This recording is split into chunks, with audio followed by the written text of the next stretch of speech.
সেই দিন আল্লাহ দেখায় দিবেন এই পাপগুলি যেটা আপনি করেন নাই কিন্তু সূচনাকারী, তাকে সূচনা করাই দিছেন, পাপের সিলসিলা জারি করাইয়া দিছেন।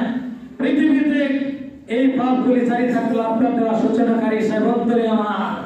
সেই দিন আপনার সগীরা গুনাহ, কবিরা গুনাহ, শিরকি গুনাহ, জিনার গুনাহ, এই পাপের গুনাহগুলি যখন আপনার আমলনামা আসবে, আল্লাহ পাক যখন দেখাইবেন কেমন লাগবে, কি করবেন সেই দিন?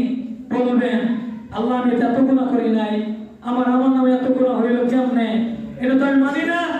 আল্লাহ পাক সূরাতুল কাফের ভিতরে দেখিয়ে দিয়েছেন, আপনাকে আমাকে মেসেজ দিয়ে বলে দিয়েছেন ওয়াহুদিয়াল কিতাবু ফাতারাল মুজরিমিনা মুশফিকিনা মিম্মা ফি ওয়া ইয়াকুলুনা